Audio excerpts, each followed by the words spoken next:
Donc je vous disais bienvenue donc à ce Mat Game, à ce Mat Game qui est un Mat Game spécial puisqu'aujourd'hui on est le 14 mars et que le 14 mars c'est la journée internationale des mathématiques.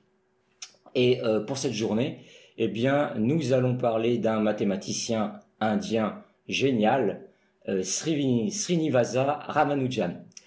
Alors comme vous le savez, dans ce stream, on aime bien vous faire participer. Donc vous êtes invités à interagir au travers du chat. Au passage, je remercie les deux modos, donc Mathilde et Théo, qui s'occupent donc du chat et qui me font remonter les questions si jamais je les lis pas en direct. Donc pour me tirer les oreilles. Et puis pour nous parler de Ramanujan. Ce soir, nous recevons une jeune chercheuse en mathématiques, Jeanne Douce. Jeanne, bonsoir. Alors, quand j'ai commencé à parler avec toi et à préparer ce stream, j'étais tout fier parce que j'avais fait une jolie affiche où j'avais trouvé une photo qui était que je trouvais très jolie de Ramanujan. J'ai mis ça sur l'affiche, c'est la photo qu'on a vue là juste avant le stream. Et puis il se trouve que ton œil acéré de spécialiste a détecté une microfaille. 3 fois rien, presque rien. Donc voilà. Donc là, ici, nous avons une photo authentique de Ramanujan qui a été authentifiée par les autorités indiennes, etc. Donc ça, c'est du sûr de sûr. Et par contre, la photo que Vincent avait choisie pour l'affiche du Mat Game est celle-là. Donc, avec un Ramanujan qui, déjà, il me semble, sans être particulièrement physionomiste, a pas tout à fait le même visage. Mais bon, sait-on jamais, les photos, ça peut être traître. Mais en plus, en termes d'époque, ça me paraît un peu étrange, vu les styles de lunettes, la coupe de cheveux du mec à côté, aussi les lunettes, à moitié lunettes à soleil du monsieur derrière, donc... Il y a pas mal de petits détails qui me font penser que cette photo serait plus récente, en fait, que Ramanujan. Même si j'ai pas réussi à retrouver la source exacte. Donc, si l'un de vous sait d'où vient cette photo, peut-être d'un film ou de quelque chose, on serait curieux de savoir. Oui, on serait carrément curieux parce que cette photo est quand même bien utilisée, hein. Si on se balade sur Internet, on la voit un peu à droite, à gauche, et on peut se dire, bon, en fait, moi je l'avais pas sourcé, évidemment, j'y suis allé, je le trouvais... Allez, on va le dire, je le trouvais beau gosse, hein, là-dessus. Voilà, il avait l'air vraiment très sympa. Je me suis dit, j'achète, et sans sourcer. Donc, s'il y en a parmi d'entre vous qui arrivent à sourcer l'image, on sera preneur, nous, je pense, hein, et savoir si c'est Ramanujan ou pas. Bon, donc Jeanne parie avec un grand pourcentage que c'est pas Ramanujan, on verra. Ouais. Je suis prête à parier très cher, hein, personnellement, là-dessus, mais bon, sait-on jamais, hein.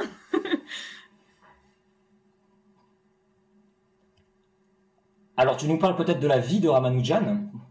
Oui, tout à fait. Donc, je vais commencer au tout début, avec sa naissance et son enfance. Donc, Ramanujan est né à la toute fin du 19e siècle, donc en 1887, à Erode, qui est une ville du sud de l'Inde. Donc juste après, je vais vous montrer une petite carte où on verra les différents endroits où Ramanujan a vécu en Inde dans sa vie.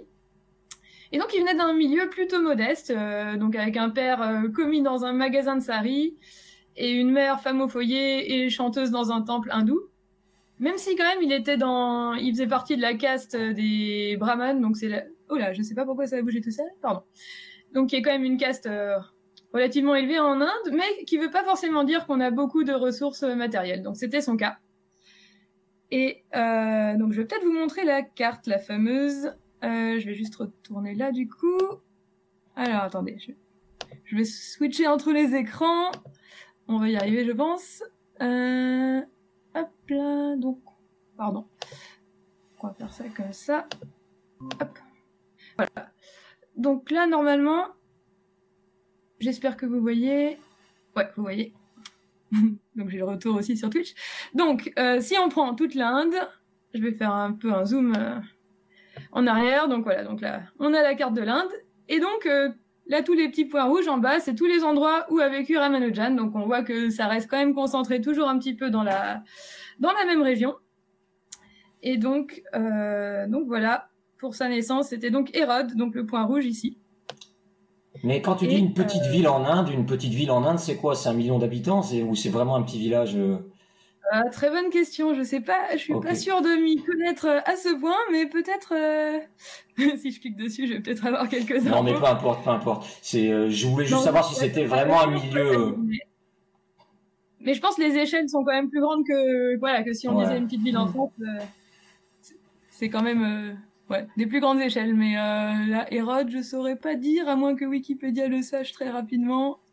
Non, désolé, je ne sais pas. Non, mais ça a l'air quand même être une grande ville. C'est quand même. C'est pas un milieu paysan en fait. C'est déjà un milieu urbain, clairement. Oui, quand même. Oui, effectivement. Du coup, alors, je vais repasser sur la présentation. Ça va être plus simple. Et donc, je vais peut-être pas switcher à chaque ville non plus parce que c'est vrai que c'est un tout petit peu compliqué de changer de fenêtre. Et je veux pas vous causer des boucles infinies dans la vidéo de Twitch. Donc voilà. Donc ça c'est sa naissance. Et puis peu après, il déménage dans une autre ville donc qui s'appelle Kanchipuram et qui est près de Madras. Donc ça pour le coup Madras c'est vraiment une grande ville. Enfin c'était déjà une très grande ville. C'est toujours une très grande ville qui s'appelle maintenant Chennai et qui est donc sur la côte dans la même région que tout ce que je vous ai montré tout à l'heure. Et donc ensuite il redéménage encore 3 ans après, donc il a pas mal bougé entre ces différentes villes de la même région. Et donc il va à l'école primaire. Et là-bas il est quand même déjà très doué puisqu'il finit le premier de sa région aux examens finaux de l'école primaire donc. Et puis après à partir du collège, enfin à 13 ans, il commence un petit peu à découvrir les maths et à s'y intéresser par lui-même. Donc il va commencer par étudier un livre sur la trigonométrie plane. Et donc, il découvre là ses premiers théorèmes de mathématiques. Mais c'est surtout un autre livre qui va pas mal l'influencer dans son style, en tout cas. C'est un livre qui s'appelle A Synopsis of Elementary Results in Pure and Applied Mathematics, qui est dû à un mathématicien qui s'appelle Carr. Et donc ça, c'est un livre que Ramanujan découvre à 16 ans et étudie vraiment à fond. Et en fait, là, je vous ai trouvé une page de ce livre sur Internet. Et ce que vous pouvez voir, et qui aura son importance pour la suite de cette émission, c'est qu'en fait, vous pouvez constater que les théorèmes dans ce livre, ils sont pas vraiment démontrés. Ils sont donnés comme des résultats avec des petits numéros devant. Donc on a un numéro, un résultat, et ainsi de suite. Et vous verrez par la suite que Ramanujan a gardé une petite marque de ce style presque tout au long de sa vie. Donc on verra ça par la suite. Mais en tout cas, ça c'est un livre qui l'a beaucoup influencé. Donc je te coupe un tout petit, juste 30 secondes, parce que dans le chat, on a quelqu'un qui nous a mis le nombre d'habitants d'Hérode, 2 250 000. Ah merci beaucoup. Du coup, c'est pas si petit, hein. Ouais, c'est pas si petit, je flairais. Si on était en France, ce serait en tout cas grand. Mais bon, vu qu'il y a quand même maintenant 1 milliard d'habitants en Inde, peut-être pour eux, c'est un peu plus modeste que chez nous si c'était 2 millions, mais quand même, ce n'est pas tout petit, je suis bien d'accord. Merci beaucoup à la personne qui a trouvé. Et du coup, ensuite, donc, il va au lycée. Il reçoit même un prix pour les mathématiques, parce qu'il était quand même déjà très doué à la base. Et puis, il reçoit même une bourse ensuite pour faire des études universitaires. Mais malheureusement, il la perd. Et puis, il déménage, il change d'université, mais là, il échoue 2 années de suite aux examens. Mais comment ça, il perd une bourse? C'est pas une montre? Je veux dire, comment on peut perdre ça? Je crois que c'est pour un problème un peu similaire. Enfin, il s'adapte pas vraiment au code des universités, et puis donc, il est pas très scolaire, quoi. Même s'il est très doué en maths, il est pas très scolaire, donc les examens, les choses comme ça, c'est pas quelque chose dans lequel il excelle, en fait. Et donc il rate, malheureusement. Parce que d'ailleurs, il va assez mal vivre et il va d'ailleurs faire une petite fugue à cause de ça. Mais bon, il rentrera à la maison peu après, heureusement. Mais voilà, donc c'est quand même quelque chose qui l'a touché. Et mais malgré tout, même s'il n'avait pas le succès académique qu'il voulait, il a quand même continué à faire ses recherches en maths indépendamment, sans diplôme. Et puis il arrivera quand même plus tard, en 1910, à avoir un poste de chercheur associé à l'université de Madras, après avoir rencontré un éminent mathématicien indien de l'époque. Donc ça, c'est le début de sa vie. Et dans le début de sa vie, il va aussi se marier. Donc il se marie en 1909 avec une jeune fille plutôt qu'une jeune femme d'ailleurs, puisque c'est donc une personne qui s'appelait Janaki et qui à l'époque était âgée de 10 ans seulement. Alors bon, là je vous ai mis comme j'ai pas trouvé de photo de la vraie Janaki, je vous ai mis une photo qui vient du film L'homme qui défiait l'infini. Mais pour le coup, ils ont fait quelques petites modifications pour que ça s'adapte mieux à nos sociétés occidentales actuelles. Et donc, ils ont légèrement vieilli la femme de Ramanujan. Mais bon, en vrai, à l'époque, voilà, en Inde, c'est quelque chose qui se faisait couramment, qui était pas spécialement mal vu ou choquant dans la société de l'époque. Enfin, il faut quand même remettre les choses dans son contexte.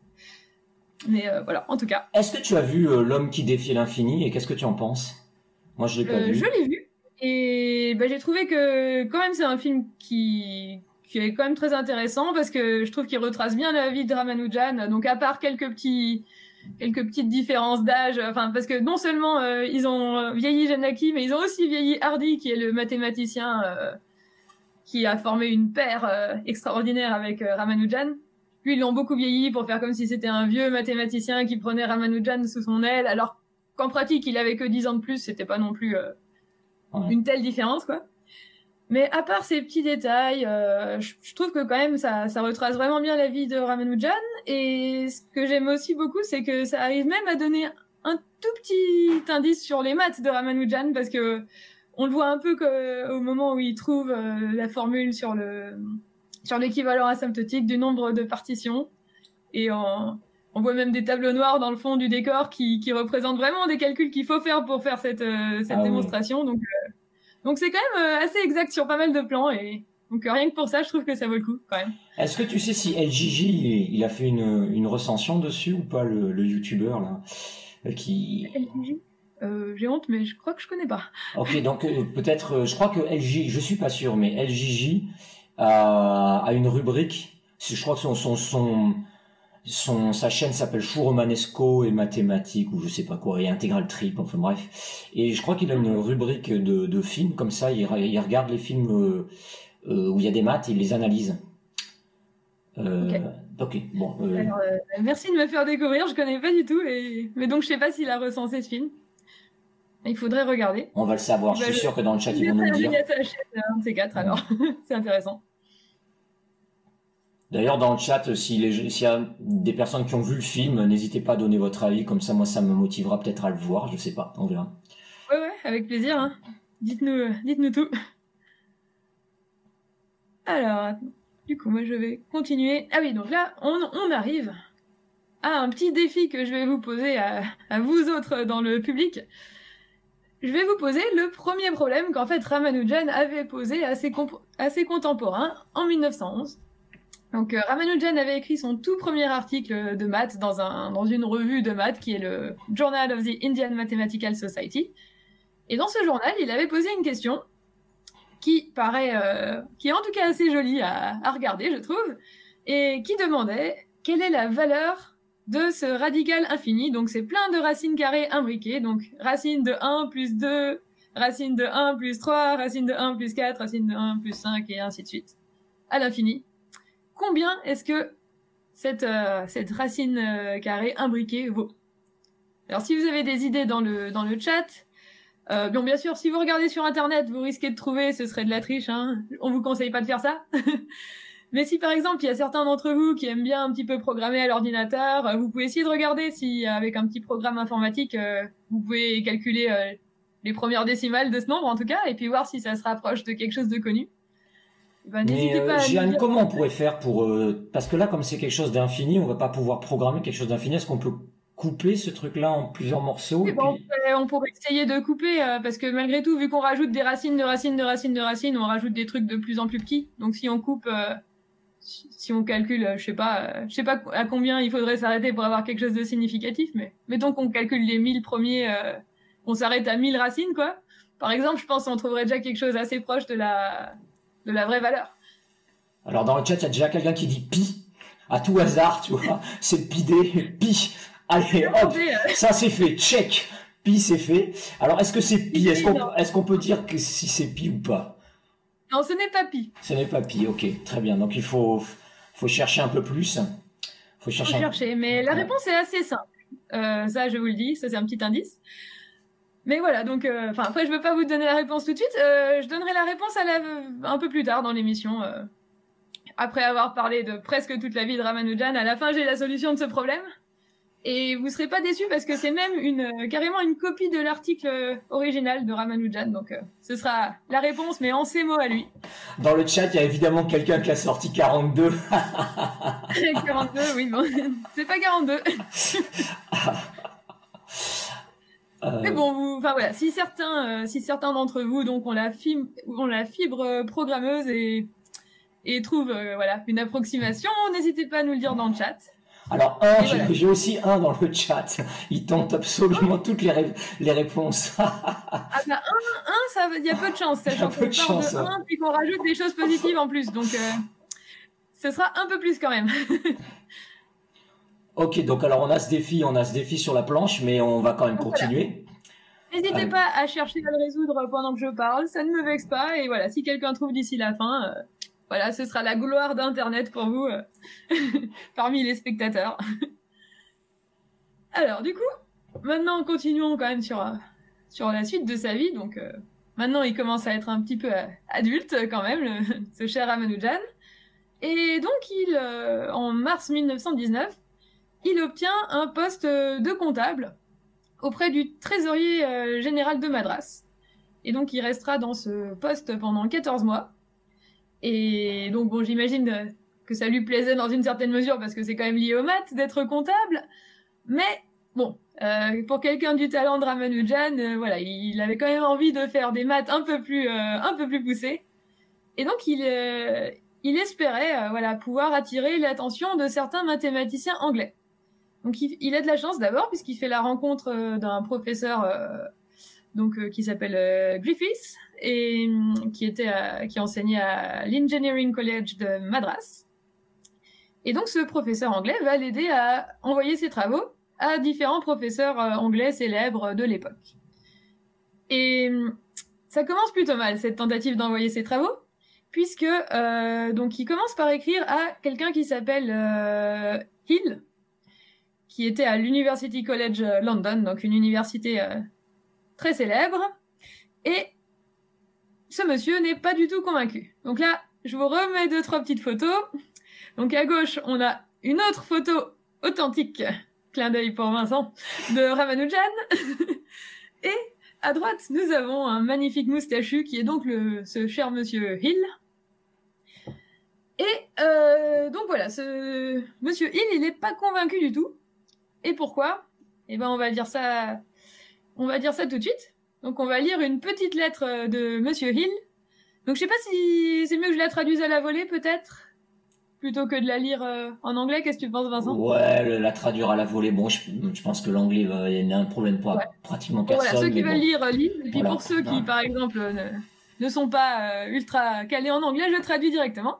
Donc, Monsieur Ramanujan est un homme qui a eu un goût évident pour les mathématiques et aussi une certaine capacité.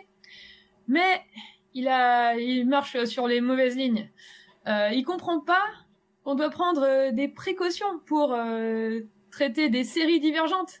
Sinon, il n'aurait pas pu obtenir les résultats erronés que vous m'envoyez. Et parmi ces résultats erronés, par exemple, il y a le fait que la somme 1 plus 2 plus 3, etc. jusqu'à l'infini, donc la somme de tous les entiers positifs, est égale à moins 1/12. Donc ça, Monsieur Hill pense que c'est vraiment totalement fou et faux. Parce que il dit d'ailleurs en bas que la somme des n premiers termes de cette série, c'est n plus 1 sur 2, comme vous avez sans doute appris au lycée, et que donc, quand n tend vers l'infini, n plus 1 sur 2, ça tend vers l'infini aussi. Et donc Ramanujan, en disant que c'est moins 1/12, il dit n'importe quoi. On pourrait le croire, hein. Mais, ce n'est peut-être pas, à vrai dire, Alors autant une attends, ça erreur. va trop vite. Est-ce qu'on pourrait pas revenir sur le tableau précédent parce que alors moi je suis sidéré. Pardon. Je me mets à la place de ce brave monsieur Hill qui est un brave mathématicien à qui un de ses collègues quasiment parce qu'il a un poste de mathématicien quand même non, lui envoie ça. Alors vous sommez des nombres positifs, hein, vous en sommez une infinité. Donc là de ce côté-là dans le membre de gauche on voit bien ce qui se passe, on voit les nombres qui grandissent comme ça. Et dans le membre de droite c'est même pas positif.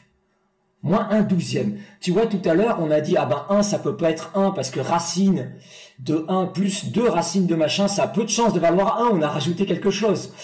Bon, bah là, à 1, on a rajouté quand même pas mal de choses, et le résultat, c'est moins 1/12e. Il y a quand même de quoi devenir dingue. Donc, je pense qu'il y a quelque chose d'évident, c'est que je crois que la plupart d'entre nous, on aurait été à la place de ce monsieur Hill, on aurait réagi je pense pareil. Je pense, oui. Et c'est la première fois au monde qu'on écrivait, parce que il faut savoir que cette somme, finalement, elle a fini par devenir super célèbre et avoir un sens, c'est ce que tu vas nous raconter tout à l'heure. Mais ça vient de Ramanujan. C'est Ramanujan qui, le premier, a écrit ça. C'est pas un manque de culture de Monsieur Hill. Enfin, je crois que c'était le premier. Mais en tout cas, ce dont je suis sûre, c'est que il connaissait pas toute la théorie qui, après, a réussi à prouver qu'en fait, il avait raison. Donc c'était vraiment, comme beaucoup de choses de Ramanujan, c'était vraiment juste à l'intuition. Enfin, ou en tout cas avec sa propre manière de penser. Je sais pas si c'est vraiment que de l'intuition, mais en tout cas, il avait pas une démonstration comme nous on l'entend, quoi, de ce résultat-là. Oui, mais probablement... Monsieur Hill n'a pas été convaincu, parce que si on lui annonce juste ça comme une vérité et que ça paraît défier justement tout ce qu'on connaît, je peux comprendre qu'il le prenne avec des pincettes. Mais c'est même étonnant, c'est même en fait rétrospectivement, c'est même étonnant. La lettre dit bon, il a quand même des capacités. Il prend quand même des gants, parce que pour de vrai, j'aurais reçu ça, je pense à l'époque, ça partait direct à la poubelle. Je prends le temps de répondre, quoi. Alors déjà c'était quand même adressé par quelqu'un qui connaissait, donc peut-être voilà, il se sentait obligé une petite responsabilité de pas juste jeter le truc et ne pas répondre. Et puis je crois que ça contenait aussi quelques autres résultats, donc peut-être sur le tas il y en avait certains qui étaient un peu plus conventionnels et qui avaient plus convaincu Monsieur Hill, mais en tout cas voilà, ce résultat l'a pas convaincu plus que ça. Alors en même temps on peut dire, parce que j'ai un œil sur le chat, donc on nous propose E comme limite et on n'est pas convaincu. Pour les racines, c'est pas eux non plus. C'est pas eux, mais quand même. Mais on est plus proche. Enfin, c'est déjà plus proche que 42 ou je ne sais pas. Je dirais pour l'instant, c'est eux et puis les résultats qui étaient les plus proches de la vérité. Ok, ben on va voir si ça converge sur le chat. Donc verra, finalement, comment on peut donner un sens à ça? Eh bien, alors du coup, c'est en fait avec la fameuse fonction de zeta de Riemann, qui est en fait, donc c'est une fonction définie de la manière écrite ici. Donc la fonction de zeta de S, c'est la somme des 1 sur n puissance S, pour n allant de 1 à l'infini. Et donc autant quand S est plus grand que... Enfin, quand on a un nombre complexe S tel que sa partie réelle est plus grande que 1, y a pas de problème, ça converge, c'est bien défini. Mais en fait, on a découvert par la suite que la fonction de zeta admettait un prolongement analytique. Donc c'est une manière de rendre la fonction, de la compléter de manière continue si on veut.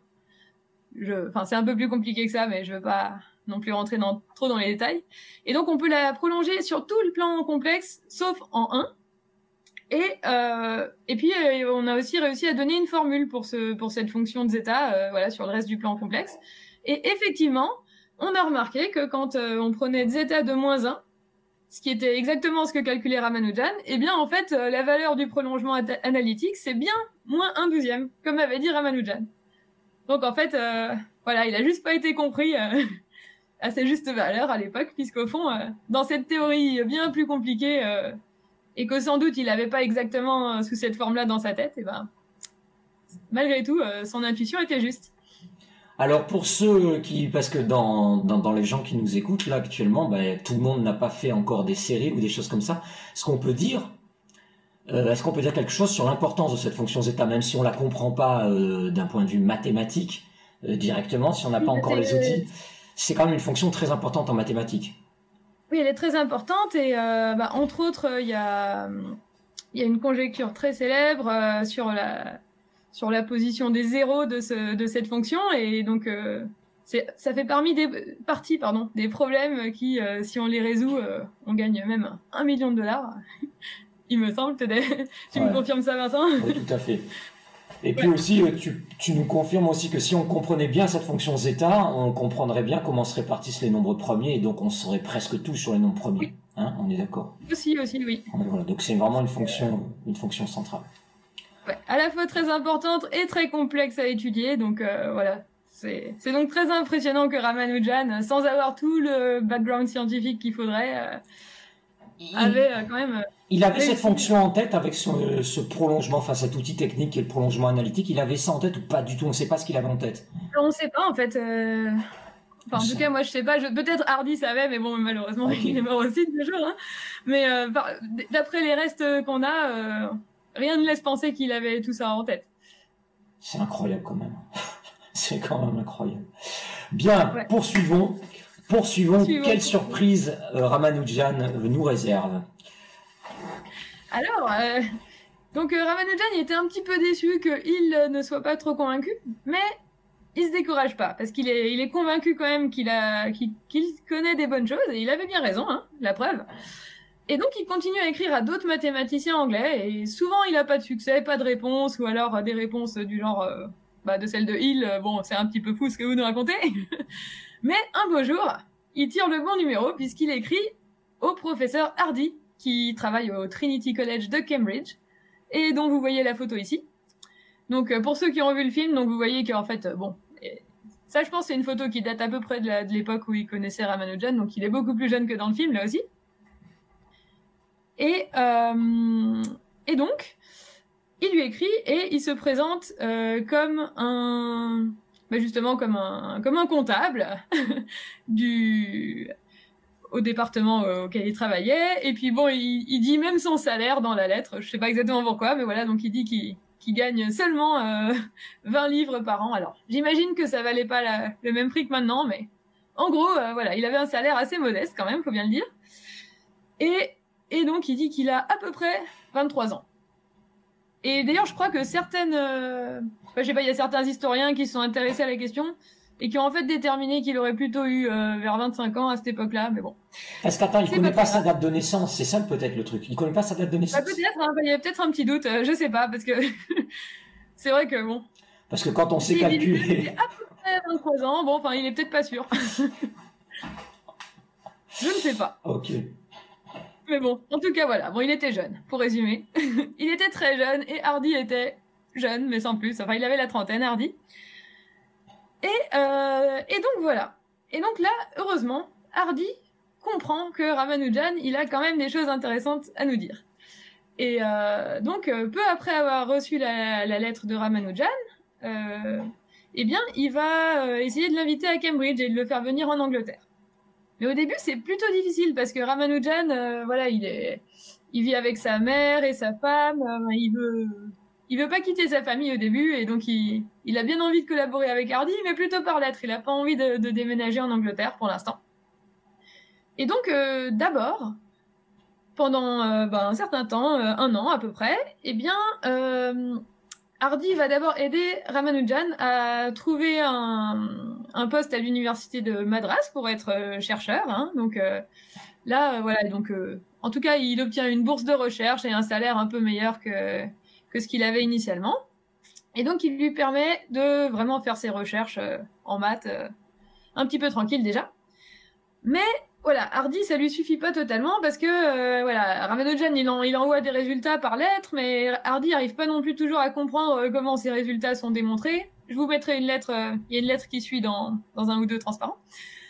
Et donc Hardy aimerait quand même vraiment faire venir Ramanujan, et donc il demande à un collègue à lui, donc monsieur le professeur Neville, de convaincre Ramanujan.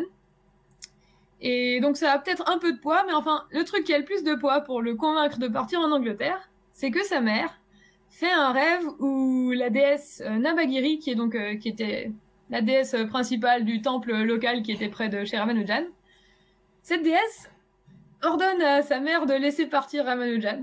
Donc une fois que ce rêve est fait, c'est bon, tout le monde est convaincu et Ramanujan s'en va en Angleterre. C'est Hollywood qui raconte ça ou c'est pour de vrai? C'est Hollywood qui raconte ça ou c'est pour de vrai? Non, ça c'est vrai. Enfin, j'ai lu ça dans des articles sérieux, on va dire. Ah ouais, c'est étonnant quand même. Ça veut dire que bon là, j'arrive pas à me rendre compte du poids de la mer en quelque sorte parce que ça en tout cas dans la société indienne de l'époque, les mères avaient une place énorme et même encore aujourd'hui, elles en ont une assez importante. Mais à l'époque, c'était vraiment D'accord. Les fils faisaient vraiment tout ce que leur disait leur mère et. On a eu du bol qu'elle a eu ce rêve cette mère. Oui, c'est vrai. Et puis d'ailleurs le poids de, enfin non seulement il y a le poids de la mère, mais il y a aussi le poids de la religion parce que Ramanujan, il croyait très très fort en cette déesse Namagiri et entre autres tous les résultats fantastiques, en tout cas beaucoup de résultats fantastiques qu'il trouvait. Eh bien Ramanujan pensait que en fait c'était cette déesse qui lui envoyait directement les résultats quoi. Par la pensée, par la spiritualité, et donc parfois il savait pas vraiment comment démontrer ses résultats, mais il disait non mais c'est la déesse qui me l'a dit, c'est juste et tout. Et effectivement c'était juste. Après est-ce que c'est vraiment la déesse qui lui envoyait? Moi je suis pas apte à juger, hein. J'étais pas avec eux à l'époque. Si c'est vrai, je veux bien croire en Namagiri. Moi aussi, moi je me dis ça coûte rien. Ça coûte rien, et par contre les résultats. C'est ça. Si on peut avoir des résultats à la Ramanujan, voilà. Moi je suis ouverte à toute déesse qui veut bien m'envoyer des théorèmes. N'hésitez pas. Je te fouille. Ouais. Donc voilà, donc en tout alors cas, dans le chat, au fait, je te coupe encore, dans le chat, je vois qu'il s'est passé des choses. On dit 3 égale E égale pi. Ah, c'est pas mal ça. C'est pas mal. Après, sur le jeune âge de Ramanujan, il y a marqué peut-être sur la lettre, peut-être c'est parce qu'il est plus avantageux de se présenter jeune. Et puis ensuite, il y a un commentaire, ces gens qui mentent sur des sites de rencontres. Ah bah c'est ça, si Ramanujan était sur Tinder, il aurait peut-être... il se serait peut-être rajeuni de 2 ans, qui sait. Mais c'est la photo qu'il a mis sur Tinder, c'est pour ça que je me suis trompé. Ah oui, il a mis ta photo d'ailleurs sur Tinder, ouais. Sans doute. Ça ne m'étonne pas. Alors, donc, il arrive en Angleterre, et là, je pense que c'est un... Donc, il arrive en Angleterre, mais avant de vous dire l'arrivée en Angleterre, je voulais vous montrer un petit extrait d'une lettre qu'il avait envoyée à Hardy. Donc, c'était une lettre, une des premières, une fois qu'il avait envoyé ses premiers résultats et que Hardy lui avait répondu et quand même avait plus ou moins reconnu ses qualités, contrairement à d'autres, eh bien, il était très très content et donc il a envoyé cette lettre. Alors, je vais un petit peu zoomer, si ça marche. Hop. Voilà, donc je sais pas si vous voyez bien. Donc en tout cas, je vais vous traduire le début. Donc je suis vraiment reconnaissant d'avoir reçu votre lettre du 8 février 1913. Je m'attendais à une réponse de votre part similaire à celle que j'ai eue d'un professeur de mathématiques à Londres. Donc ça, je pense qu'il parle de Hill. Qui me disait d'étudier avec beaucoup de précision les séries infinies et de ne pas tomber dans les pièges des séries divergentes. J'ai trouvé en vous un ami qui voit mes travaux avec sympathie. C'est déjà de l'encouragement pour moi de continuer avec mes recherches. Je vois, à plusieurs endroits dans votre lettre que des preuves rigoureuses sont requises, etc. Et vous me demandez de vous communiquer mes méthodes de preuve. Eh bien, si je vous avais donné mes méthodes de preuve, je suis sûre que vous auriez réagi comme le professeur de Londres. Mais, en fait, je ne lui avais pas donné une preuve, mais j'avais fait des assertions. Et que ces assertions sont vraies selon ma théorie. Je lui ai dit, par exemple, que la somme d'un nombre infini de termes 1 plus 2 plus 3 plus 4 égale moins 1 sur 12, dans ma théorie. Et si je vous dis ça, vous allez sûrement m'envoyer à l'asile de fous. Et donc voilà, du coup je trouve ça assez sympa. Donc on voit que Ramanujan, bon là je me plante avec mon zoom, faut que je retourne à la bonne taille, c'est bon. Donc c'est assez amusant parce que Ramanujan il est assez conscient du fait qu'il passe un petit peu pour un fou auprès de certaines personnes. Et puis malgré tout, bah il est quand même convaincu de ce qu'il dit. Et puis j'aime bien aussi le ton avec lequel il s'adresse à Hardy parce que je trouve il est pas trop déférent en mode bon voilà grand professeur machin, il ose lui parler un petit peu comme un ami quoi, en se disant bah voilà si je vous avais tout dit vous m'enverriez à l'asile. Et bon voilà, je trouve ça amusant. Ouais, c'est vrai que c'est étonnant, hein. C'est vraiment étonnant de. Ouais. Alors ici il l'a pas envoyé à l'asile et au lieu de ça il l'a envoyé pour le rejoindre à Londres. Ce qu'il a fait du coup. Ah oui, et donc pardon, là j'avais oublié que j'avais encore ce slide. Donc là ça c'est une autre page de d'une lettre qu'il avait envoyée à Hardy. Et là vous allez peut-être reconnaître un petit peu le style d'écriture de ce que je vous avais montré dans le livre qui l'avait beaucoup influencé, là où il y avait des résultats qui étaient énoncés juste avec des numéros et pas de preuves. Et ben les lettres de Ramanujan, c'est vraiment presque que ça, c'est juste des numéros et puis des résultats ultra compliqués. Par exemple, là, le numéro 6, on a une intégrale, bon, qui à gauche paraît assez simple, et puis à droite, on a un truc... on voit pas super bien. Est-ce que tu peux zoomer, par exemple? On voit pas... Enfin... Ah oui, bah, je vais essayer. Voilà. Donc voilà, là, par exemple, bon, moi, je trouve cette intégrale assez fascinante. Là, on a oui, donc quelque chose voilà, relativement simple à gauche, et puis à droite, on a une énorme fraction continue. Et donc là, pareil, voilà, pas de preuves, il nous dit ça c'est vrai. Et en général, presque tout ce qu'il a dit être vrai était vrai. Il y a quelques rares exceptions, mais très peu. Mais par contre, des preuves, voilà, il y en avait vraiment pas, quoi. Oui, parce que et là, donc c'est ça qui en compte intrigué Hardy et qui voulait, il voulait que Ramanujan vienne pour lui expliquer comment il démontre tout ça, en fait. Oui, l'intégrale que tu nous as montrée, c'est une intégrale qu'on rencontre dès la première année à l'université. C'est quelque chose dont on fait le calcul quand ça va entre 0 et l'infini. Hein, c'est un calcul qui est déjà pas évident, hein, pas évident du tout. Et là, il fait le calcul de cette intégrale entre 0 et a, et pof, voilà, ouais. Et là, voilà le résultat. Débrouillez-vous. La grosse formule, effectivement. Débrouillez-vous. J'ai trouvé ça. C'est ça. Tant que je t'interromps là, j'ai des résultats. J'ai 2.2, donc j'ai HE-RR qui dit 2.2 ou 2.3, et j'ai Emma 7-7 qui dit 3. Ah ah. Est-ce que je te laisse réagir éventuellement? Eh ben c'est pas mal. Et essayez de, je sais pas parce qu'on a plusieurs chiffres là, 2, 2, 3 et 3. Et essayez de vous mettre d'accord et de nous proposer quelque chose, mais ça commence à chauffer, hein. Je vous cache rien, ça chauffe bien fort. Ça chauffe bien fort. Je dirais même que la bonne réponse se situe parmi celles qui ont été dites. Parmi les trois réponses qui sont là, il y a la bonne. Ouais. Maintenant, voilà, essayez de... Faites un vote ou je ne sais quoi, mettez-vous d'accord. Et puis en tout cas, on vous donnera la réponse on vous donnera la démonstration à la fin. Parce que pour le coup, c'est pas... Une fois qu'on a le truc, c'est assez rapide finalement à prouver la bonne valeur. Mais le truc, par contre, pour le trouver, parce que c'est pas la même chose d'intuiter la bonne valeur et de le prouver. Et le prouver, c'est quand même l'étape au-dessus. Hein. Il faut... C'est l'étape au-dessus, oui, ça je suis d'accord. C'est carrément plus rude. Hein. Faut être très très honnête. Mais si on s'y prend de la bonne manière, c'est faisable. C'est toujours ça en maths. Quand on s'y prend de la bonne manière, on y arrive. C'est ça. Alors, une photo. Une photo. Ça, c'est une vraie, celle-là. Donc là, on a une belle photo. D'ailleurs, est-ce que quand je montre des trucs à la souris, vous voyez ou pas? Oui, on la voit, ta souris. D'accord, ok. Donc au centre, on a Ramanujan ici. Donc là encore, vous pouvez peut-être voir qu'il ressemble pas tout à fait à celui qui était sur la première photo, mais bon, sait-on jamais.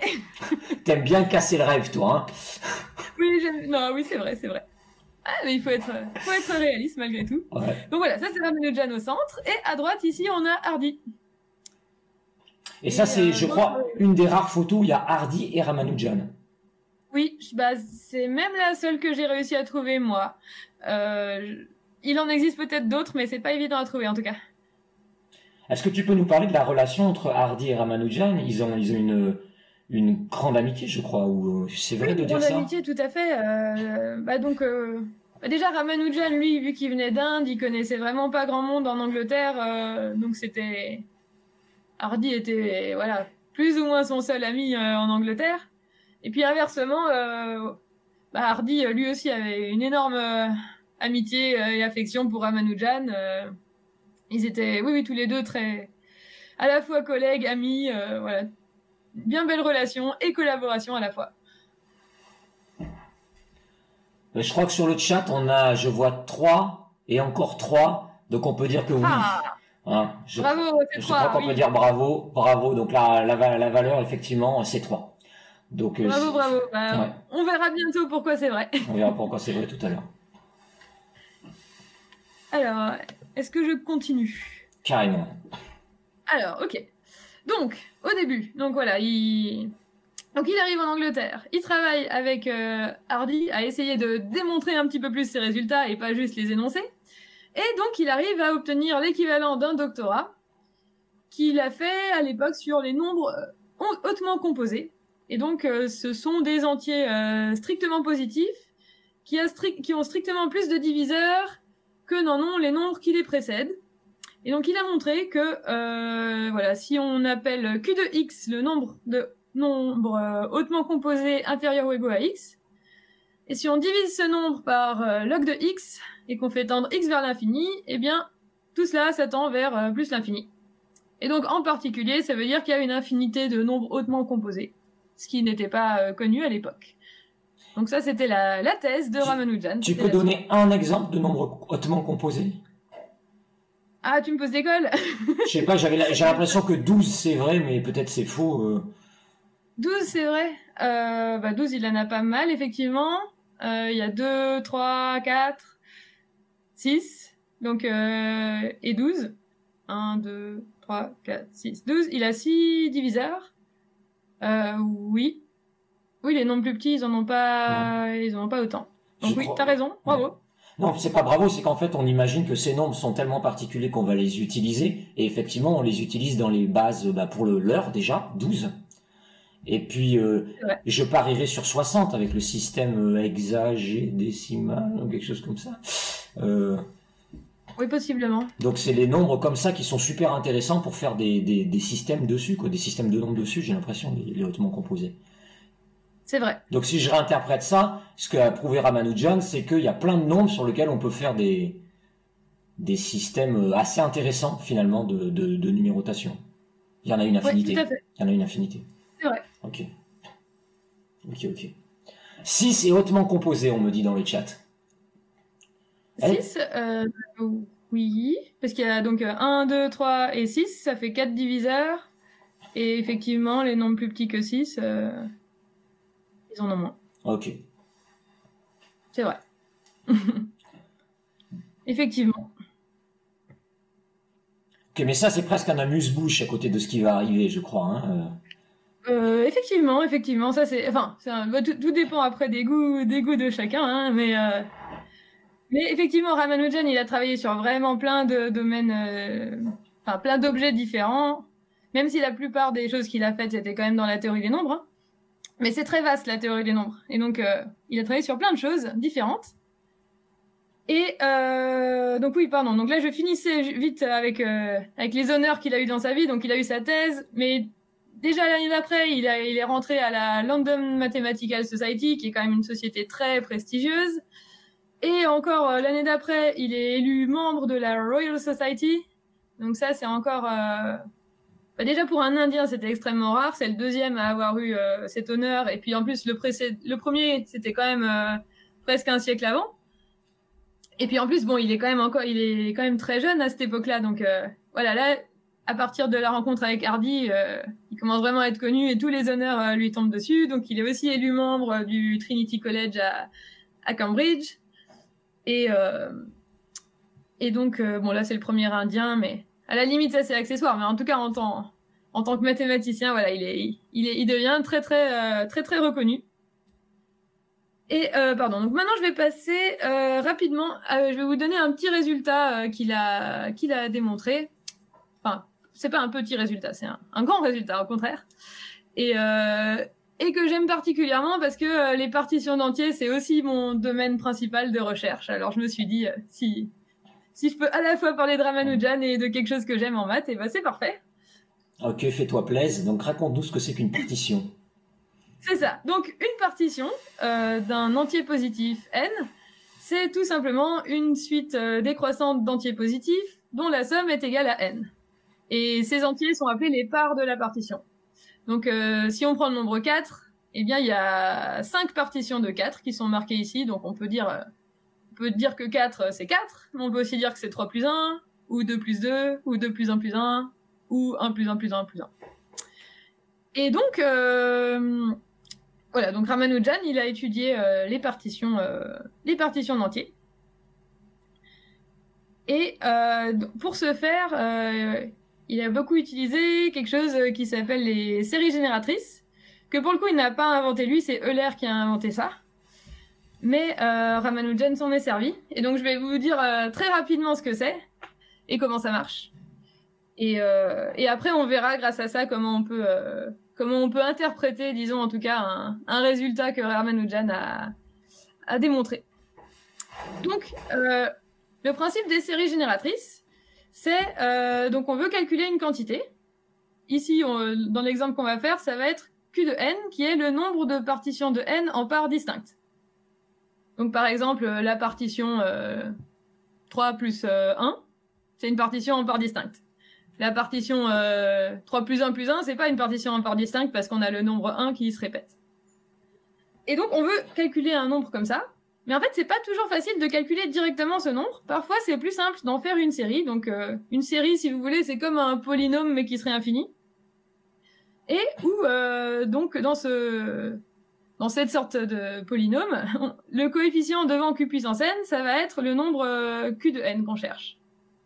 Donc, je vais vous faire un exemple très simple et... attendez, pardon, là je fais des bêtises parce que j'ai oublié d'activer le stylet. Voilà. Donc, si je calcule, entre guillemets, bêtement, le produit 1 plus q fois 1 plus q carré fois 1 plus q3, et que je développe ça, eh bien, je vais trouver 1 plus q, plus q2, plus q3, bon, jusque-là, rien de trop étonnant, plus q puissance 1 plus 2, alors je fais exprès de pas écrire 3, parce que vous allez peut-être reconnaître qu'on obtient un petit peu des partitions en exposant. Donc on a plus q puissance 1 plus 3, plus q puissance 2 plus 3, et enfin plus q puissance 1 plus 2 plus 3. Donc là, si on regarde tous les exposants de q une fois qu'on a développé ce produit, eh bien, vous allez peut-être remarquer qu'on obtient toutes les partitions différentes qu'on peut obtenir en utilisant les nombres 1, 2 et 3. Et chaque fois, on a des partitions en parts distinctes. Hein. Vous remarquez, il n'y a pas les mêmes nombres qui se répètent là dans les exposants. Et donc, on peut prendre la même idée et on peut, au lieu de multiplier seulement 1 plus q, 1 plus q2, 1 plus q3, on peut multiplier pour tous les entiers positifs. Et dans ce cas, si on développait tout ça de manière infinie, si on veut, eh bien, en exposant, on aurait toutes les partitions en parts distinctes de tous les nombres entiers possibles. Et donc, c'est comme ça qu'on prouve que ça, c'est la série génératrice des partitions en parts distinctes. Et d'ailleurs, d'une manière assez similaire, on peut faire... je savais pas que ça effacerait le début, mais bon, c'est pas très grave.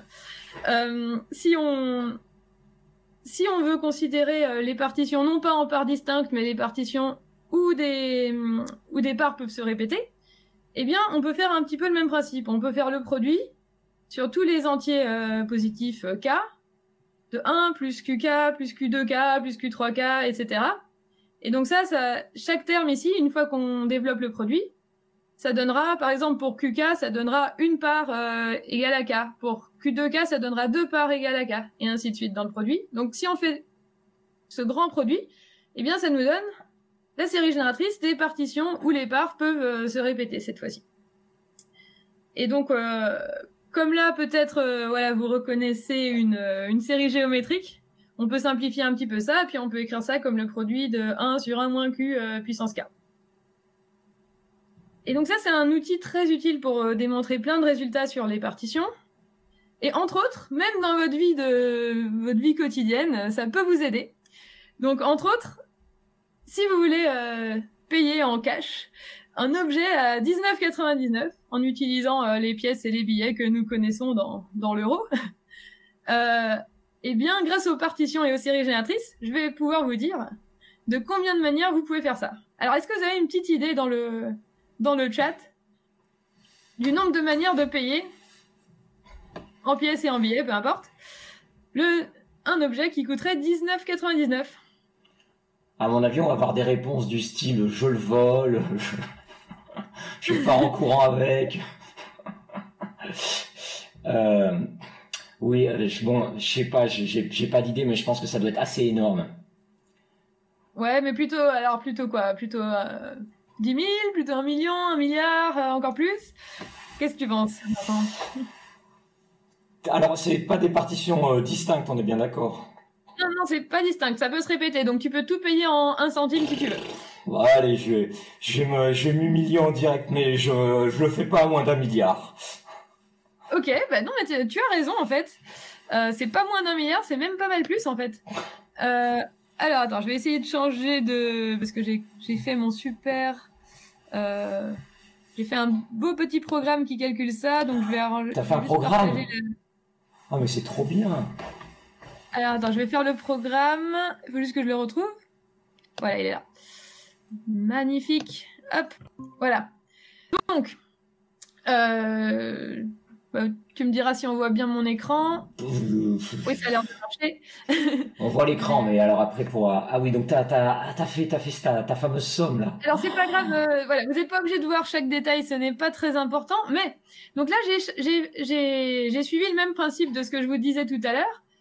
Sauf que au lieu de faire le produit sur tous les entiers positifs de 1 sur 1 moins Q puissance K, j'ai fait le produit seulement sur les nombres qui correspondent à des pièces de monnaie. Donc j'ai pris 1, 2, 5, 10, 20, 50 pour les centimes, 100 qui correspondra à 1 euro, 200 qui correspondra à 2 euros, 500 qui correspondra à 5 euros et 1000 qui correspondra à 10 euros.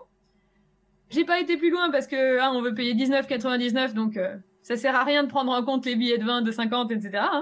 Donc je me suis arrêtée là. Et j'ai demandé à Maple de calculer de développer ça, de développer ce produit. Et si on regarde le coefficient donc Q puissance 1999, ce qui correspond à 19 euros et 99 centimes, eh bien on voit que le nombre de manières de payer, donc le nombre de partitions de ce nombre, est quand même très grand. Donc là, hop, là on est... alors on a 1000 ici, 1 million ici, 1 milliard... Donc c'est 28 milliards à peu près. Oula, il n'y avait pas tant de marge que ça. Ouais, quand même, c'est pas mal. En tout cas, morale de l'histoire, c'est plus simple de payer par carte, il y a moins de possibilités. Parce que là, il y a vraiment trop de choix. Donc dans le chat, il y avait quelqu'un qui avait dit avec toutes les pièces, sûrement 100 000. Ouais, bah même encore plus. Et ben en fait plus. Et puis dans le chat, il y a quelqu'un qui nous parle de ça. Que pensez-vous du roman Le Comptable Indien ? Donc, je vais avouer que je l'ai pas lu, alors je n'oserais pas émettre un jugement. Moi non plus. Bon dans le chat, si vous l'avez lu, dites-nous vos impressions. Nous, on l'a pas lu. Voilà.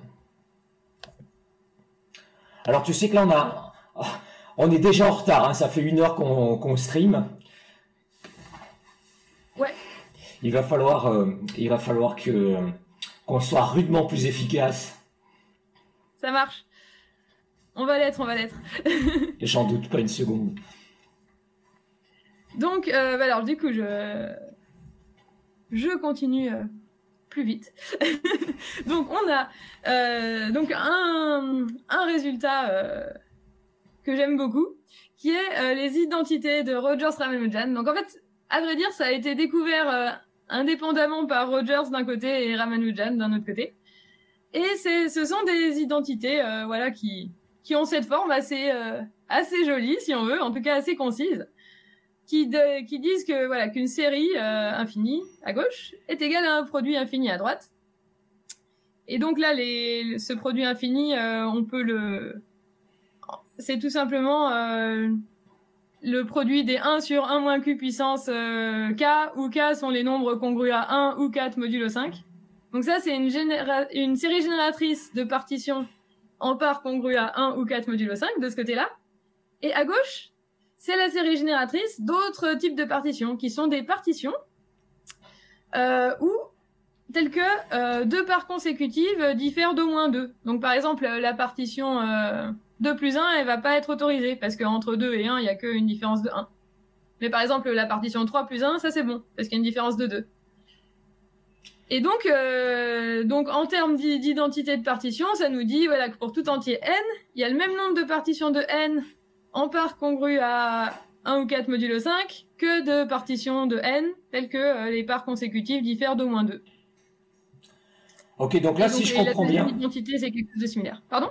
Si je comprends bien, donc pour résumer, finalement, on est toujours dans la même philosophie que tout à l'heure, sauf que maintenant, on veut payer nos 19,99 €, mais en plus, on veut qu'il y ait une certaine différence entre les pièces de monnaie. Et donc, même ça, avec des techniques similaires, finalement, on va être capable d'y répondre grâce à ces identités de Rogers Ramanujan. Donc, je sais qu'elles ont un rôle extrêmement important en théorie des nombres, mais est-ce que tu pourrais dire 2 mots pourquoi c'est si important d'avoir toutes ces partitions et de savoir précisément partitionner les nombres? En tout cas, disons, bon, bien sûr, comme pas mal de choses dans les maths pures, c'est pas forcément pour une application immédiate à l'industrie ou quelque chose comme ça, mais ça, c'est des identités qu'on retrouve dans des tonnes d'autres domaines des mathématiques. Donc, par exemple, dans la théorie des représentations, c'est très important parce que ça donne 2 manières d'exprimer le caractère de certaines algèbres de Lie. Ça c'est même apparu en physique aussi. C'est des identités voilà, qui apparaissent... Ça apparaît comment en physique? Ça apparaît en mécanique quantique?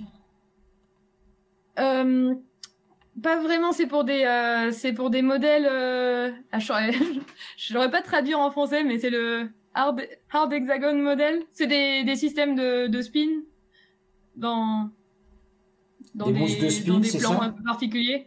Et ces identités aident à savoir voilà comment les particules se comportent, voilà, si ça va être des spins positifs, négatifs, un peu dans le style du modèle d'Ising, mais en D'accord. Oui, c'est toujours très surprenant quand on part d'un problème. Bon, en fait, soi-disant, on doit aller vite et moi, j'arrête pas de t'interrompre. Bon, mea culpa. Mais quand on part d'un problème comme ça qui a l'air très, très, très abstrait, et puis d'entendre la minute d'après, non, mais en fait, ça s'applique en physique. C'est toujours spectaculaire, quoi. Ouais, ces identités, elles sont vraiment elles se retrouvent naturellement dans plein de domaines et souvent on est surpris parce que même encore, voilà, enfin même récemment, il y a encore des nouveaux domaines où on s'y attend pas du tout et hop, ça fait surface ces identités. Donc elles ont quand même vraiment quelque chose de très profond en maths vu qu'elles apparaissent naturellement partout. Est-ce qu'on peut dire que c'est là une des contributions très importantes, majeures de Ramanujan, ou tout autant que Rogers d'ailleurs? En tout cas, oui. Après, c'est que chacun a un petit peu ses goûts et chacun a son résultat préféré, mais... D'accord. Moi, j'aime beaucoup, en tout cas, oui, et il a eu beaucoup d'influence. Très bien. Je propose que nous avancions. Oui, tout à fait. Donc, encore sur les partitions, Ramanujan a fait un autre résultat très important, qui a été de dire à peu près, quand n devient très grand, comment grandit P de n, le nombre de partitions de n. Donc là, j'ai mis quelques petits exemples. Voilà, donc quand on partitionne le nombre 10, bon, ça va, il y a 42 possibilités, c'est pas énorme. Mais déjà, quand on commence à partitionner le nombre 200, alors je saurais pas vous dire, mais il y a quand même, il y a 3000 milliards, je crois, si je compte correctement, de possibilités. Et donc, on voit que ce nombre grandit de manière très, très, très importante, très rapide. Et puis à l'époque, on savait pas du tout estimer de quelle manière ça grandit. Et ça, Ramanujan a réussi à le faire.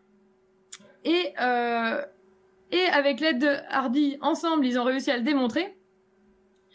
Et donc, ils ont réussi à donner cette formule, quand même très jolie, je trouve, qui donne, quand n tend vers l'infini, un équivalent asymptotique du nombre de partitions de n. Et donc là, on voit qu'on a une exponentielle dedans, ce qui explique le fait que ça grandisse si vite.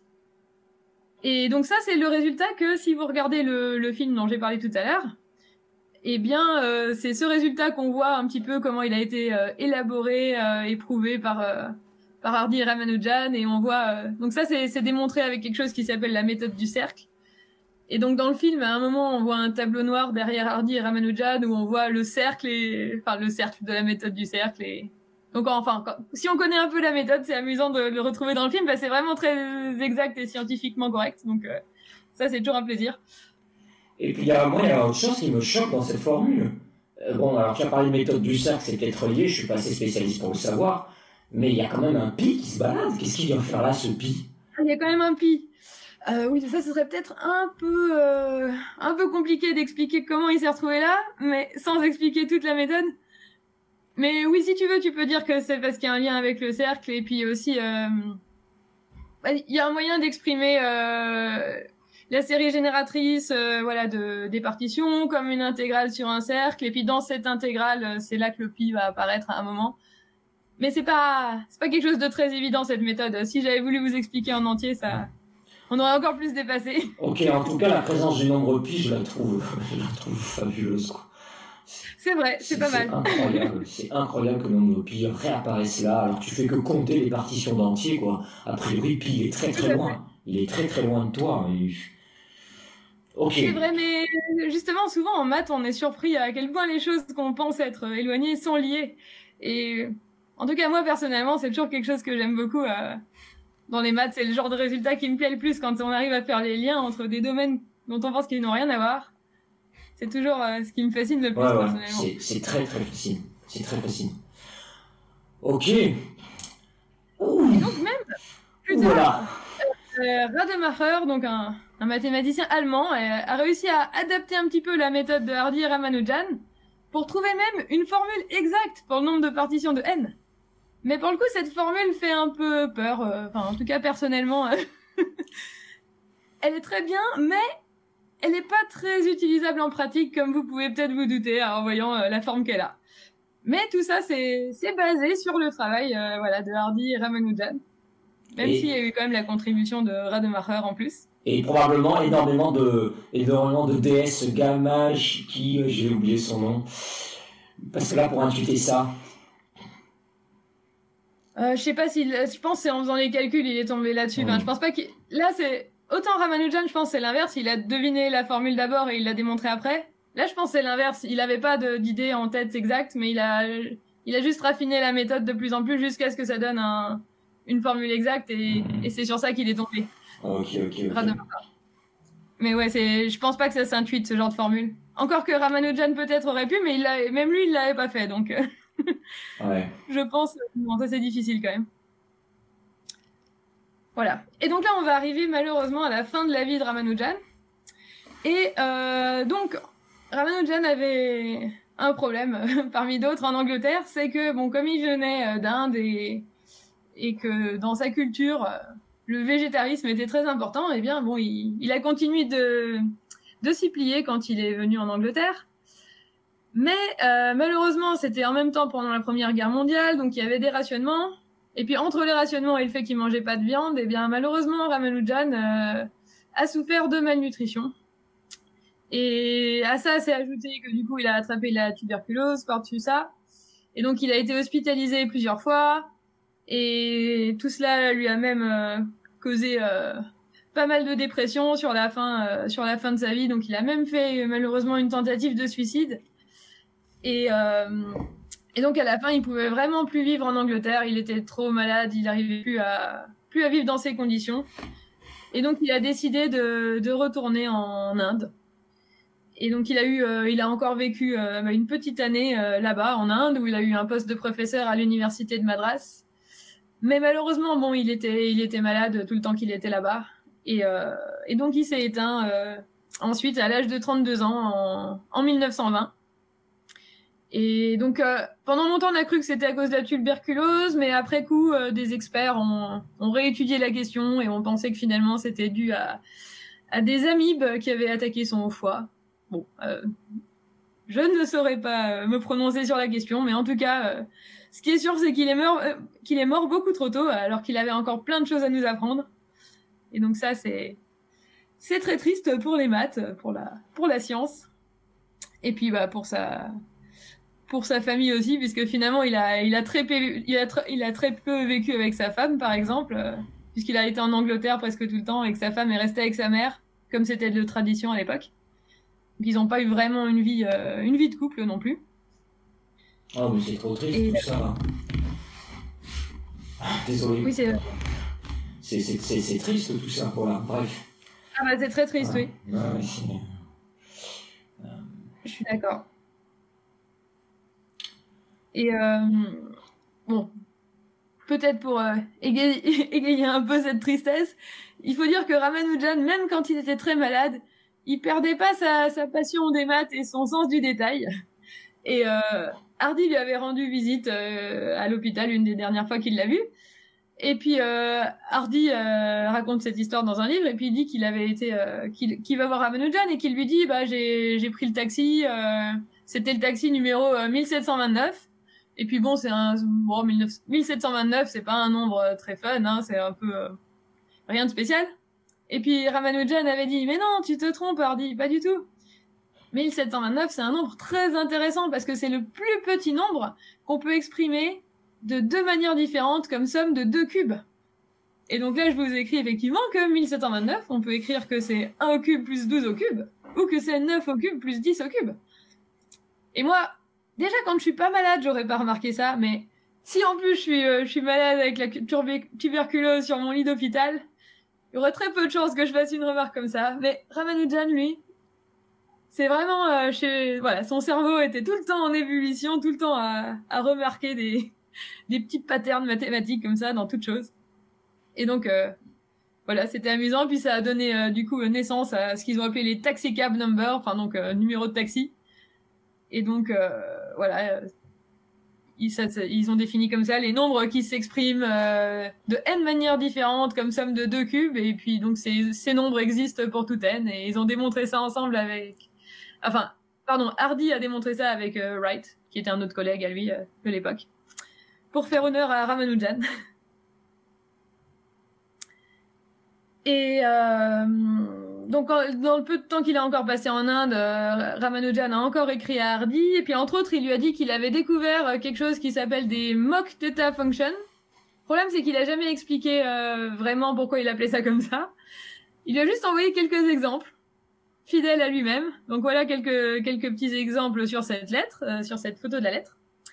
Et en fait, ça a mis de nombreuses années avant que quelqu'un arrive vraiment à comprendre ce que Ramanujan voulait dire par cela. Et donc c'est Sander Zweigers, qui est un mathématicien hollandais, si je ne m'abuse, qui a démontré ça en 2002 dans sa thèse. Il a réussi enfin à comprendre, il a introduit la théorie des formes modulaires pour expliquer ce que Ramanujan avait fait voilà, presque un siècle avant. Non mais là les bras m'en tombent. Il a fallu combien? Mais il est mort en 19, tu dis 20, ou je sais pas quoi. Ouais, on est 80 ans après. Il faut 80 ans pour comprendre ce qu'il a écrit dans sa dernière lettre. Tout à fait, parce que malheureusement, comme souvent, il a pas beaucoup donné de détails, il y avait quelques exemples et tout, et donc les gens voulaient vraiment comprendre ce qu'il voulait dire, mais ça a mis du temps à... Et ces fonctions mock modulaires, elles ont quel poids? Enfin, pas un poids en termes de forme modulaire, mais bon... elles ont quel poids en mathématiques? C'est quoi leur importance?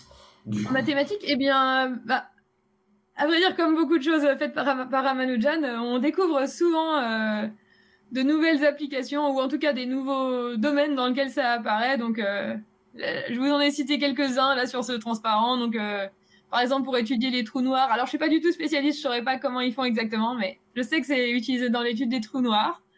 C'est utilisé là aussi en théorie des représentations, en théorie des nœuds. Donc voilà, plein de domaines très différents. ces formes Mock modulaires apparaissent.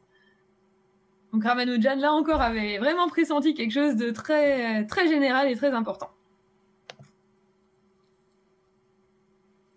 Et peut-être maintenant, on peut en venir à la solution du fameux problème que je vous ai posé tout à l'heure. Carrément, et donc, carrément.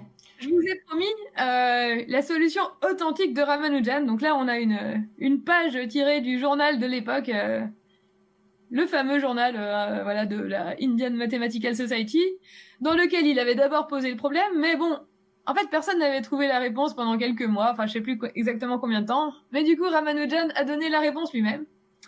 Et une fois qu'on la voit, on va se dire, bah effectivement, c'est pas si compliqué, mais le problème, c'est qu'il faut avoir l'idée. Donc je vais aussi faire un petit zoom ici, histoire que vous voyez mieux. Donc, il demandait... Oula, j'ai un petit peu trop bougé ma souris. Il demandait donc la valeur de la racine. Donc, racine de 1 plus 2, racine de 1 plus 3, racine de 1 plus 4, et ainsi de suite. Donc, il y a une solution assez simple à ce problème, et il l'a même donné de manière plus générale. Donc, Ramanujan nous a dit, on pose f de n égale n fois n plus 2. Très bien. Et puis, ensuite, on va se dire, eh bien, du coup, f de n... Ah mince, j'ai essayé d'écrire, mais j'ai encore oublié d'activer le stylet, j'espère que vous m'excusez pour ça. Donc, on va se dire, on va calculer ça. Ok, eh bien, on peut dire que f de n, c'est n... Donc on dit, c'est n fois n plus 2, mais n plus 2, si on veut, pourquoi pas, on peut s'amuser à dire que c'est racine de n plus 2 au carré. Pourquoi pas, n'est-ce pas? On a le droit. Il faut y penser, hein, mais on a le droit. Donc ensuite, on développe tout ça. Donc, eh bien, n plus 2 au carré, hein, développons ça, comme on apprend au collège, il me semble. Donc ça fait n carré,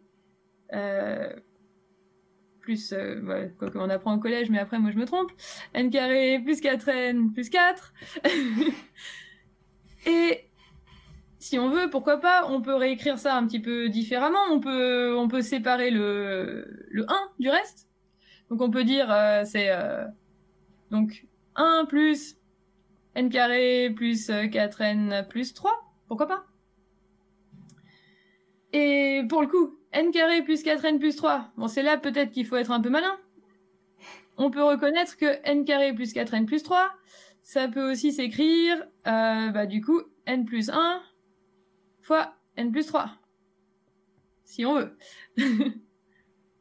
Et donc, ici, on reconnaît, eh bien, ce sera f de n plus 1. Puisque f de n, c'était n fois n plus 2. Donc f de n plus 1, c'est n plus 1 fois n plus 3. Donc on se retrouve avec cette formule-là que Ramanujan a écrite ici. Donc on a f de n qui est égal à n, racine de 1 plus f de n plus 1. Mais on a le droit de re-remplacer de la même manière f de n plus 1 par n plus 1, racine de 1 plus f de n plus 2. Et puis f de n plus 2 par racine de 1 plus f de n plus 3, et ainsi de suite, à l'infini.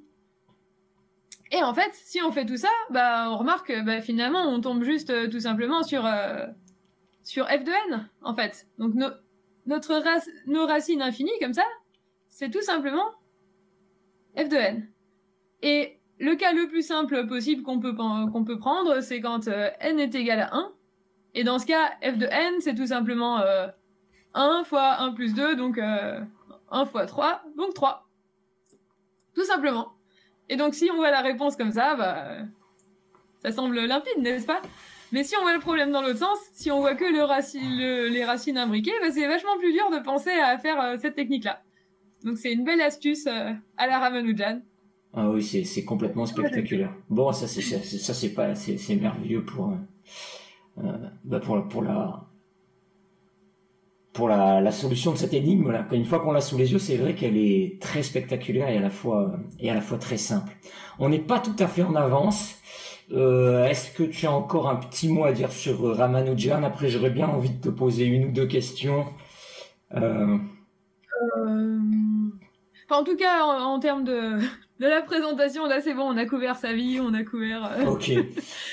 On a couvert la solution du problème. Donc, moi, j'avais envie de te poser une question à toi. comment est-ce que tu as découvert Ramanujan? Pourquoi tu es allé, voilà, pourquoi est-ce que tu es allé vers Ramanujan en quelque sorte? Et il y a une autre question et tu réponds dans l'ordre que tu veux, et c'est un peu mes deux questions de fin un peu favorites, tu vois. C'est au-delà de Ramanujan, qu'est-ce qui a fait que t'as décidé de faire des maths? Ok. Je vais peut-être répondre dans l'ordre inverse alors, parce que l'envie de faire des maths remonte plus loin que ma connaissance de Ramanujan. Donc à vrai dire, je pense aussi loin que je me souvienne, j'ai toujours été fascinée par les nombres, les maths, tout ça. Même relativement récemment, ma maman, qui d'ailleurs peut-être nous regarde, alors si oui, je lui fais un petit coucou. Ma maman m'a raconté une anecdote comme quoi, quand j'avais, je sais plus, 3 ou 4 ans, elle m'avait laissé à une babysitter et qui devait s'occuper de moi. Et puis la babysitter avait vite trouvé un moyen assez simple de m'occuper et de me faire plaisir en même temps. Elle me donnait des additions à calculer. Et puis elle, du coup, elle était tranquille, elle avait pas besoin de faire grand chose. Mais moi, j'étais trop contente, je calculais mes additions, je revenais avec le résultat.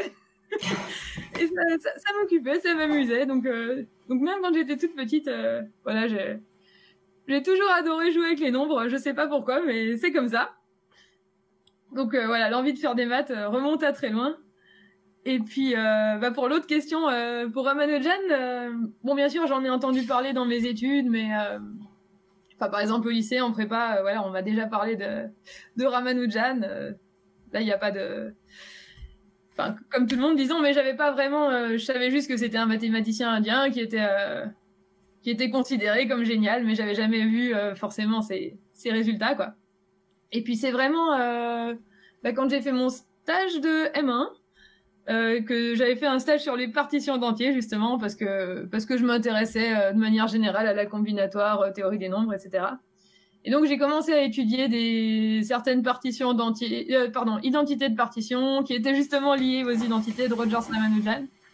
Et puis quand j'ai découvert ces résultats, voilà, je suis direct tombée sous le charme. Et puis après j'ai essayé d'en apprendre plus sur lui. Et puis quand j'en ai su plus sur sa vie, sur ses autres résultats et sur le fait qu'il devinait presque tous ses résultats plutôt que les démontrer, j'ai fini d'être fan.